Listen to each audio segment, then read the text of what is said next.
माझ्या दोन्ही गर्भनलिका ब्लॉक्ड आहेत, मला प्रेग्नन्सी राहू शकते का? हा प्रश्न बरेचदा पेशंटला पडतो. तर जाणून घेऊया ब्लॉक्ड फॅलोपियन ट्यूब्स किंवा ब्लॉक्ड गर्भनलिका आणि इन्फर्टिलिटीबद्दल. नमस्कार, मी doctor Aditi Omkar Godbole, consultant obstetrician and gynaecologist practising at Thane. पहिल्यांदा आपण जाणून घेऊया की फॅलोपियन ट्यूब्स म्हणजे गर्भनलिका याचा आपल्या प्रेग्नन्सीमध्ये इम्पॉर्टन्स काय आहे. फॅलोपियन ट्यूब्स गर्भनलिका या आपल्या गर्भाशयाच्या बाजूला असलेल्या दोन नलिका आहेत. आता याचं फंक्शन बेसिकली काय आहे, तर प्रत्येक सायकलमध्ये आपल्या अंडाशयातून म्हणजे ओव्हरीमधून एक अंड बाहेर पडतं, ज्याला आपण ओव्ह्युलेशन म्हणतो.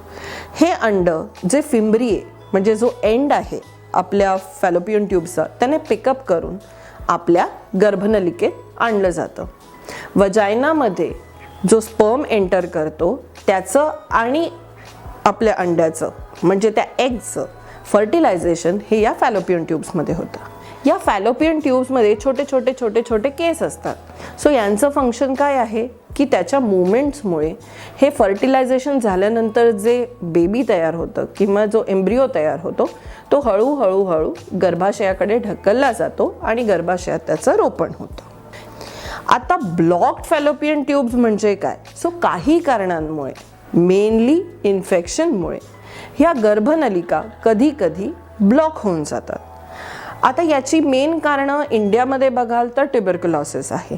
जर आउटसाइड इंडिया म्हणाल तर ते बरेच सेक्शुअली ट्रान्समिटेड डिसीजेस आहेत, लाईक गोनोरिया आहे किंवा क्लेमायडिया आहे वगैरे. आता मेनली ब्लॉक्ड फॅलोपियन ट्यूब्स ओळखता कशा येतात किंवा त्या कशा कळू शकतात. सो जेव्हा आपण प्रेग्नन्सीसाठी ट्राय करत असतो आणि तुम्ही कन्सल्टेशनला जाता तेव्हा तुम्हाला एक टेस्ट दिली जाते ज्याला म्हणतात हिस्टेरोसाल्फिंगोग्राफी किंवा सोनोसाल्फिंगोग्राफी.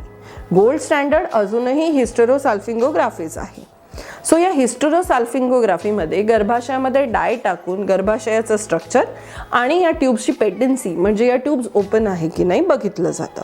सोनोसाल्फिंगोग्राममध्ये पण सलाईन सोनोसाल्फिंगोग्राफीज केली जाते, ज्याच्यात तो डाय सलाईनमध्ये मिक्स केला जातो.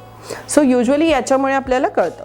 दुसरी एक डेफिनेटिव्ह डायग्नोस्टिक टेस्ट म्हणजे काही वेळेला HSG किंवा SSG न करता हिस्ट्रोस्कोपिक गायडेड फॅलोपियन ट्यूब्सचं निरीक्षण केलं जातं आणि हिस्ट्रोस्कोपीनेही आपल्याला कळतं की दोन्ही ट्यूब्स ओपन आहेत का ब्लॉक आहेत.